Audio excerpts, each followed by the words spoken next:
नमस्कार, मैं चंद्रा और आप देख रहे हैं द फुल वॉल्यूम। अक्सर ये बातें सुनने को मिलती थी कि हमारे जो युवा है वो खेती में आगे नहीं आ रहे हैं, उनका जो भविष्य है वो खेती में कुछ नहीं है। लेकिन शायद कहीं ना कहीं अब लोगों में यह मेंटालिटी बदली है और यह मेंटालिटी को बदलने में आवाज़ एक पहल का बहुत बड़ा रोल है। आवाज़ एक पहल है क्या, ये जानना सबसे पहले अहम बात है। आवाज़ एक पहल के को फाउंडर दो भाई हमारे साथ मौजूद हैं। उनकी भी एक अनोखी कहानी है। ये है लवकुश और वीरू। आइए इनसे जानते हैं आवाज़ एक पहल के बारे में, खेती क्या है, इसे कैसे इनोवेटिव कर सकते हैं और इसमें क्या क्या नया हो सकता है। ट्रेडिशनल खेती को हम कैसे कमर्शियल बनाकर इसमें प्रॉफिट पा सकते हैं। नमस्कार सर, स्वागत है हमारे चैनल पे। बहुत बहुत धन्यवाद और फुल वॉल्यूम के जितने भी व्यूअर्स हैं सबको नमस्कार। सर, सबसे पहले तो मैं ये जानना चाहूँगा कि आवाज़ एक पहल, ये कोशिश क्या है? आवाज़ एक पहल एक सामाजिक संगठन है जो पिछले 5 सालों से समाज हित में काम कर रहा है, पर्यावरण हित में, शिक्षा के क्षेत्र में और ख़ास करके पिछले 2 सालों से अब हम लोग किसान हित में काम कर रहे हैं। और बिहार में बहुत सारे जो इनोवेटिव फार्मिंग क्या होता है, जो इसके टेक्निक है, इसके जो अलग अलग एस्पेक्ट है, उसको हम लोगों ने एक तरह से इंट्रोड्यूस करने का काम किया है। और ये कहते हुए बहुत खुशी होती है कि हम लोग 5 लोगों से निकले थे और आज हम लोग को के पास 5,000 युवाओं का साथ है। बहुत सारे यूथ आईआईटी से हैं, बहुत सारे यूथ आईएम जैसी संस्थान से हैं, बहुत सारे यूथ पहले लाखों की नौकरी करते थे और आज वो आके गांव की तस्वीर बदल रहे हैं।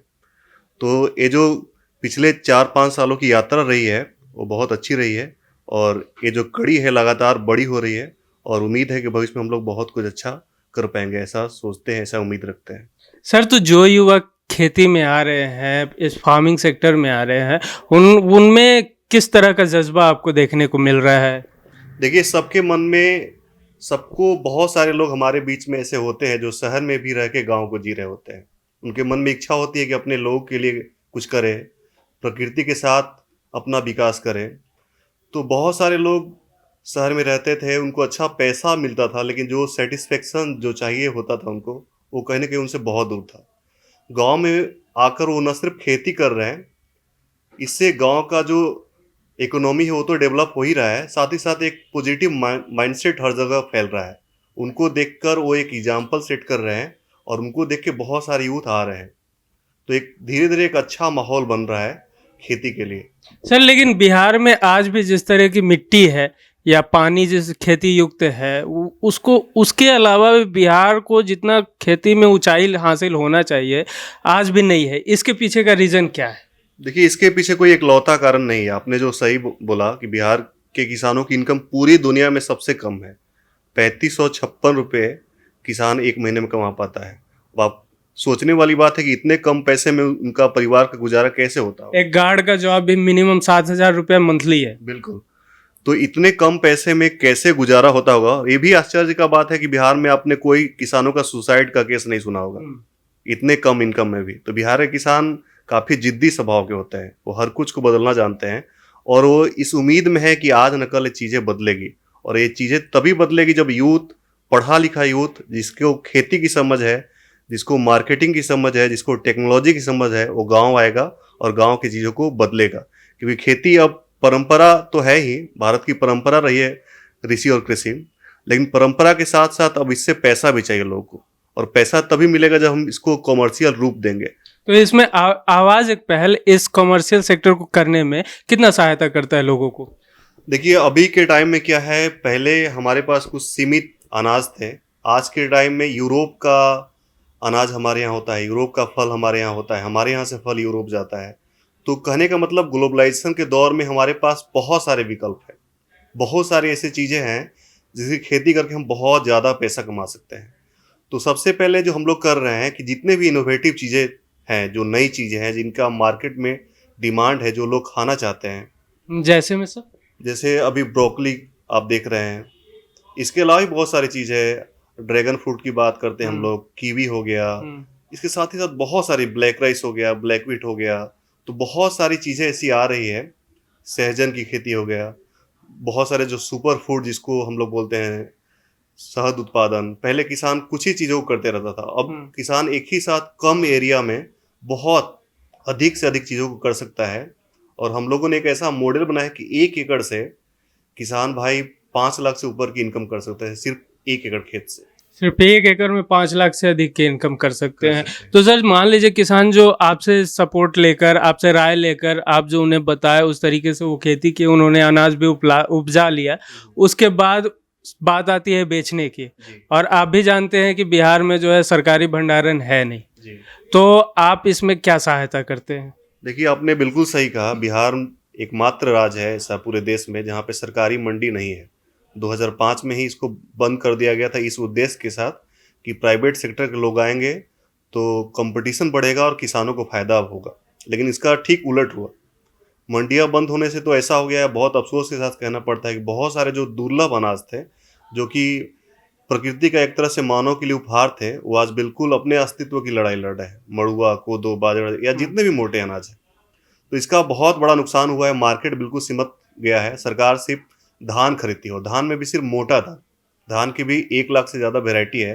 उसमें से कुछ जो मोटे धान होते हैं उसका खरीदारी सरकार के द्वारा किया जाता है। तो आज के डेट में जो कृषि में सबसे बड़ी समस्या है वो मार्केटिंग की है। और जो हम लोग काम करते हैं, किसानों को पहला दिन खेती में बिजाई के दिन से मार्केटिंग तक में हर सेक्टर में सहायता देने का काम करते हैं। लेकिन हम लोग का ज़्यादा फोकस मार्केटिंग पे रहता है, स्टोरेज पे रहता है, ताकि किसानों का जो उत्पादित माल है वो सही सलामत रहे और जब सही समय आए तो हम लोग उसको बेच सके और किसानों को अच्छा खासा मुनाफा हो सके। और इस चीज़ को कहते हुए मुझे बहुत गर्व होता है कि हमारे साथ जितने भी किसान भाई जुड़े हुए हैं, उनकी इनकम पिछले दिनों से आज बहुत बढ़ गई है, सिर्फ मार्केटिंग के बदौलत। जो चावल जो वो 10 रुपये में बेचते थे, 20 रुपये में बेचते थे, आज वही अनाज उनके यहाँ 100 रुपये में भी जा रहा है और उनको अच्छा खासा इनकम मिल रहा है। तो चीज़ें बहुत बदल रही है और बहुत तेज़ी से बदल रही है।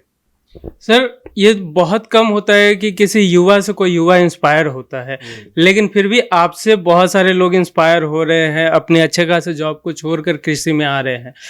तो वो इंस्पायर आपसे हो रहे हैं, लेकिन आप एक वक्त जब इनोवेशन की बुक्स भी आपने लिखी, आर्टिकल भी लिखी अपने 11th क्लास में ही, वहाँ से एक हर किसी का सपना होता है इंजीनियर बनूं, डॉक्टर बनूं, अभिनेता बनूं। आप खेती को अपना बाय प्रोफेशन चुनना, आपको मोटिवेशन कैसे आया? बिल्कुल सही बात है। मैंने 12th में ही अपना पहला बुक मैड्रिगल्स ऑफ साइंस लिखा था। उसके 2 सालों बाद न्यूटन इन न्यू आया, जो कि बेस्ट सेलर भी रहा और मैं पढ़ने में भी काफ़ी अच्छा था। तो मिडिल क्लास फैमिली को बहुत उम्मीद होता है अपने यहाँ के अच्छे खासे पढ़ने वाले लोग से कुछ अच्छा करे। लेकिन वहाँ से जब मैं आया, इधर काम करने लगा, हम लोग की संस्था का जब कामकाज बढ़ा, तो हम लोगों ने किसान सम्मान समारोह आयोजित किया था। और उस दरमियान बिहार की जो किसानों की ज़िंदगी थी उसको बहुत करीब से जानने का मौका मिला। बहुत आज भी बिहार में 1 करोड़ किसान परिवार हैं। तो अगर हम देखें तो बिहार की 6 करोड़ जिंदगियां आज भी कृषि के ऊपर निर्भर है, जिनकी स्थिति बहुत अच्छी नहीं है, वो जग जाहिर है। तो हमको लगा कि अगर हम लोग कुछ अलग कर रहे हैं तो इस सेक्टर में बहुत लोग नहीं हैं जो कि चीज़ों को बदलना चाह रहे हैं। अब बाकी सेक्टर में देखेंगे तो बहुत सारे लोग आगे आ रहे हैं, लेकिन कृषि के सेक्टर में यूथ का नामो निशान नहीं है। हालिया एक रिसर्च हुआ है जिसको जान के हम सबको हैरानी होती है कि सिर्फ 1% युवा खेती में आना चाह रहे हैं। तो हमको लगा कि सबसे चैलेंजिंग चीज़ है कि देश की तस्वीर तभी बदलेगी जब गांव की तस्वीर बदलेगी, और उसको अगर उसमें हम थोड़ी सी भी भागीदारी अपनी निभा पाते हैं तो बहुत बड़ी बात होगी। तो उसको हम लोगों ने चैलेंज के रूप में लिया और जो किसान सम्मान समारोह हम लोगों ने कराया था उसमें 3,000 किसान आए थे, जो कि बहुत बड़ी बात है आज के ज़माने में। वो किसान जिससे घर में बढ़िया से खाने के लिए नहीं मिल रहा है, वो बड़े दूर दूर से, सहरसा से, मधुबनी से, इवन यूपी से, झारखंड से अपने पैसे लगाकर हमारे कार्यक्रम में आया। तो उनके मन में कोई उम्मीद होगी, तो हम लोग चाह रहे थे कि उनकी उम्मीद जिंदा रहे और उनकी उम्मीदों का जो संसार है, उनका जो गांव है, उसको फिर से हम लोग उतना ही खूबसूरत बना सके। तो इस पे हम लोग काम कर रहे हैं। भीरू जी, सबसे पहले ये बताइए कि आप छोटे हैं या बड़े? हम छोटे हैं। अच्छा, आप छोटे भाई हुए। तो आपको अपने भैया का ये जो पैशन है, इसके साथ आप कब से जुड़े और कैसे जुड़े? सबसे पहले तो फुल वॉल्यूम को बहुत बहुत धन्यवाद। जब हम पढ़ाई करते थे तो हमारे आसपास के जो लोग थे, तो वो लोग जैसे ऐसे ही हम नॉर्मल आते थे, पहले घर पे नहीं रहते थे, पढ़ाई करते थे। तो आते थे तो लोग बोलते थे कि आपके भैया बहुत अच्छे काम कर रहे हैं, हम लोग भी इंस्पायर्ड हो रहे हैं उनसे। तो मुझे लगा कहीं न कहीं बहुत अच्छा काम हो रहा है, क्योंकि जब लोग बोल रहे हैं कि आपके भैया अच्छा काम कर रहे हैं, तो अच्छा हो रहा है। और हमारे मन में भी शुरू से कसक रहता था कि हम लोग एग्रीकल्चर से आते हैं, खेती किसानी हमारे बैकग्राउंड है, तो ज़रूर कुछ ना कुछ करना पड़ेगा इसके लिए। क्योंकि देखिए कहीं भी आप जाते हैं तो अगर आपसे कोई पूछता है कि आपके पापा क्या करते हैं, किसान हैं, तो थोड़ा-सा एक मन में हीन भावना आता है कि आपके पापा किसान हैं, अच्छा मतलब कुछ नहीं करते हैं तो किसानी करते हैं, ऐसे लोग देखते हैं। तो हमारे मनों में भी रहता था कि कहीं न कहीं हम इसके लिए कुछ करेंगे। तो जब हम लोग धीरे-धीरे अलग-अलग प्लेटफ़ॉर्म पे काम करते थे, तो सोचे कि इस फ़ील्ड में बहुत सारे लोग नहीं हैं, जिस फ़ील्ड में हम लोग काम करना चाह रहे हैं। तो एग्रीकल्चर जो फ़ील्ड है, वो बिल्कुल खाली है। अगर इसमें हम काम करेंगे, तो एक सम्मान भी मिलेगा और हमारे जो मन में एक कसक है, वो भी हमारा पूरा हो जाएगा। इसीलिए हमने साथ मिल के काम करना शुरू किया। सर आज के डेट में ये जो ऑर्गेनिक वेजिटेबल है या काला गेहूं है, इन सब का बहुत चर्चा में इन सब चीज़ें आई है, आपके द्वारा भी बहुत सारी ये प्रोडक्शन हुई है इनकी। तो हमें ये बताएं कि काला गेहूं और नॉर्मल गेहूं में सबसे पहले अंतर क्या है, और कैसे लोग पहचानेंगे कि ये सब्जी जो है ऑर्गेनिक है, ये नॉर्मल है, क्योंकि मार्केट में दिखने में तो सब एक ही जैसा लगता है। आपका दो सवाल है, तो पहले एक सवाल को कंप्लीट करते हैं। पहला जो काले गेहूं की बात है, तो काला गेहूं अभी भारत में सबसे खेती किसानी की अगर बात करें तो सबसे ज़्यादा कौतूहलता का विषय है। बहुत सारे लोग बात कर रहे हो, बहुत सारी आर्टिकल छप रही है, और वैसा चीज़ है भी। अपने आप में एक चमत्कारी अनाज है। एक ऐसा अनाज है, अगर हम समान गेहूं से इसका कंपैरिजन करते हैं तो इसमें 60% अधिक आयरन, 30% अधिक जिंक और एंथोसाइनिन जो कि एक नेचुरल एंटीऑक्सीडेंट होता है, उसकी मात्रा भी बहुत ज़्यादा है, जिसके कारण इसका दाम बहुत ज़्यादा होता है। जबकि इसकी लागत मूल्य जो हमारा सामान गेहूं की खेती होती है उतना ही होता है। तो किसानों के लिए काफ़ी फायदे का सौदा है। और क्योंकि 2018 में ही इसको डेवलप किया गया है, हालिया वेराइटी है, बहुत सारे लोग इसको जानते भी नहीं है अभी। तो महज 1 सालों से इसे खेती हो रही है और हम लोगों ने 2018 में ही इसका खेती करना शुरू कर दिया था। तो इस साल उम्मीदता सैकड़ों नहीं, लगभग हज़ारों की संख्या में किसान इसकी खेती करेंगे और इससे आम जनमानस में जागरूकता भी फैलेगी, लोगों को स्वास्थ्य मिलेगा और किसानों की अच्छी आमदनी होगी। इसको लेकर हम लोग बहुत आश्वस्त हैं। दूसरा जो आपका प्रश्न था ऑर्गेनिक वेजिटेबल, तो देखिए ऑर्गेनिक आज के समय की डिमांड है। आज जो भी हम डिजीज देख रहे हैं इतने सारे, वो कहीं ना कहीं उसका डायरेक्ट संबंध हमारे डाइट से है। और आज जो हम इंसेक्टिसाइड, पेस्टिसाइड और बहुत ज़्यादा फर्टिलाइजर का यूज किया हुआ खाना खा रहे हैं, वो हमको बीमार बना रही है। तो ऑर्गेनिक वेजिटेबल देखने में, जबकि आम वेजिटेबल से खराब ही हुआ, क्योंकि उसमें बहुत सारा चीज़ अभी ऑर्गेनिक खुद ही विकास कर रहा है। ऑर्गेनिक में पेस्टिसाइड नहीं होता है, बहुत सारी चीज़ ऐसे हैं जो कि खोज होना बाकी है। तो उसका रंग रूप पे अगर आप जाएंगे तो आप बिल्कुल भी नहीं पहचान पाएंगे। यहाँ तक कि नॉर्मल जो वेजिटेबल होगा वो आपको ज़्यादा अच्छा दिखेगा और ऑर्गेनिक वेजिटेबल हो सकता है उतना अच्छा ना दिखे। लेकिन जब टेस्ट करेंगे आप तो आपको फर्क मालूम पड़ेगा। जो मीठापन, जो सुंधापन ऑर्गेनिक वेजिटेबल में होता है, वो बाकी वेजिटेबल में संभव ही नहीं है। तो इस तरह से आप पहचान सकते हैं ऑर्गेनिक वेजिटेबल को। सर आप काले गेहूं के बारे में जैसे बात कर रहे हैं, तो आज के डेट में चावल भी पॉलिश्ड होता है। लोग पहले निकाल कर देखते हैं, अगर वो देखने में, मुझे पता है, सभी को पता है कि जो चावल जितना मोटा होता है वो उतना मतलब हेल्दी होता है, लेकिन जितना पॉलिश्ड होता है लोग उसी की तरफ अट्रैक्ट होते हैं। ऊपर से काला गेहूं थोड़ा देखने में भी डर्टी लगेगा, और आप कह रहे पौष्टिक है, तो लोग क्यों खरीदे इसे? लोग इसलिए खरीदेंगे क्योंकि ये सेहतमंद है और स्वाद भी इसका बाकी आम गेहूं से अच्छा होता है।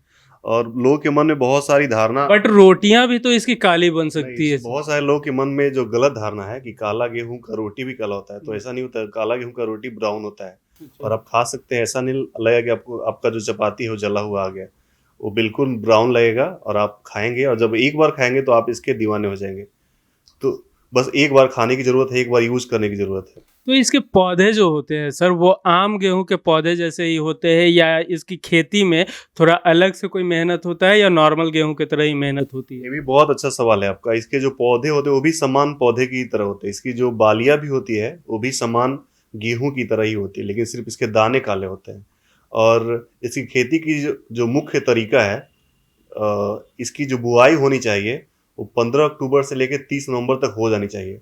अगर आप दिसंबर और जनवरी में जो बाकी गेहूं की बुआई होती है उस समय करेंगे तो इसका गुणवत्ता, इसका जो भी होता है कलर, ये सब कुछ फीका पड़ेगा।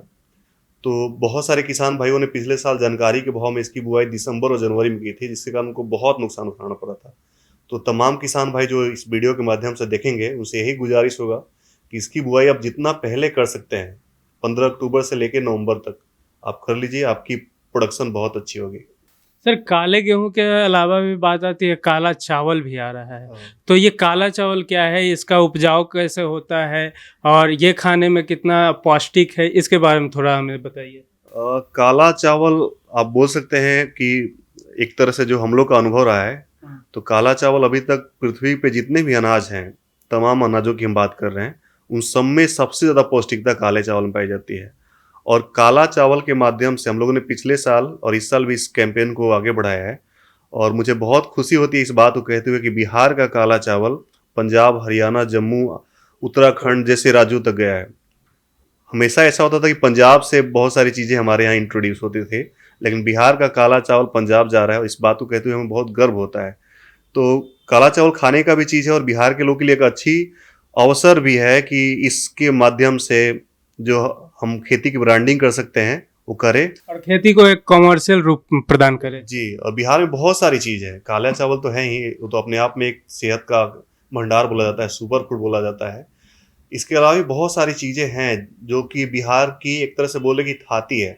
जैसे मखाना हम 90% पूरे दुनिया में यूज होता है और 90% प्रोडक्शन बिहार में होता है। जर्दालू आम एकमात्र ऐसा आम है जिसको डायबिटीज पेशेंट भी खा सकता है।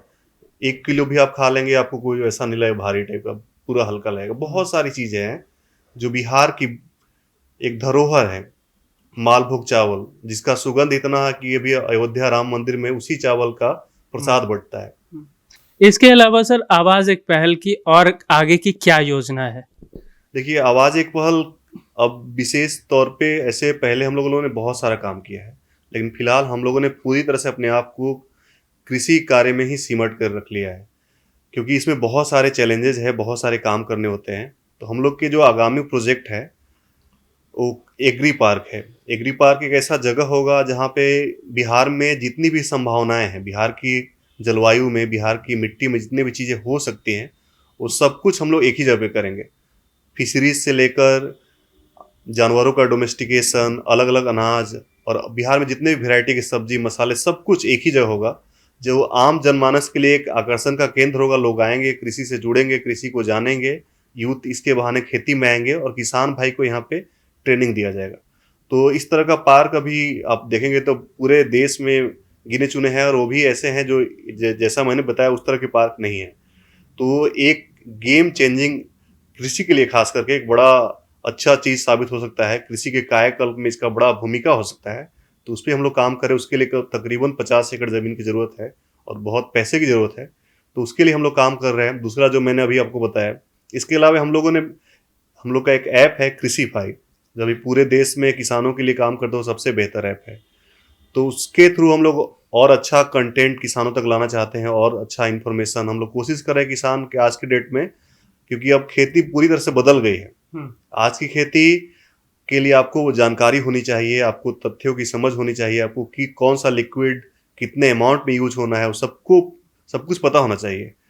तो ट्रेनिंग की सुविधा, मार्केटिंग की सुविधा, इन सब चीज़ों पे हम लोग काम कर रहे हैं। और कोशिश यही है कि बिहार किसानों और आसपास के जो भी राज्य हैं वहाँ के किसानों को इनकम बढ़ाई जा सके। उनका फिर से जो 1970-1960 में जो किसान का परिवार होता था, जिस तरह से गांव में खुशहाली होती थी, हर घर में रौनक होता था, उस रौनक को वापस लाया जाए। 5 लोगों से स्टार्ट हुई टीम आज 5000 है। हमारी शुभकामनाएं है कि ये 5 लाख तक पहुंचे, पूरे देश में आपका नाम हुआ। एक बिहार के छोटे से बेटा क्षेत्र के लोग हमारे पूरे दुनिया के, वर्ल्ड में अगर नाम कमाते हैं तो हमारा बिहार का बहुत एक जो पक्ष होता है खेती का, वो मजबूत हो जाएगा। द फुल वॉल्यूम से बात करने के लिए बहुत बहुत धन्यवाद सर। चलते चलते मैं चाहूँगा हमारे दर्शक हो गए और साथ में किसान भाई भी हो गए, उनके लिए एक छोटा सा संदेश देते चले। सबसे यही गुजारिश होगा कि आप सब हमेशा जहाँ भी रहें अपनी मिट्टी से जुड़े रहें, और हमेशा इस बात को याद रखें कि जहाँ से आपकी जड़ें जुड़ी हुई थी, वो जड़ें हमेशा आपको याद रखती है, आपके गांव हमेशा आपको याद रखती है। तो अगर कभी भी आपको लगे कि आपकी गांव आपको बुला रही है, तो आप गांव में लौटिए, खेती कीजिए। उम्मीद रखिए आपको अच्छा इनकम मिलेगा, अच्छा सम्मान मिलेगा, आपके आसपास के लोगों की ज़िंदगी बदलेगी और सब कुछ बहुत अच्छा होगा।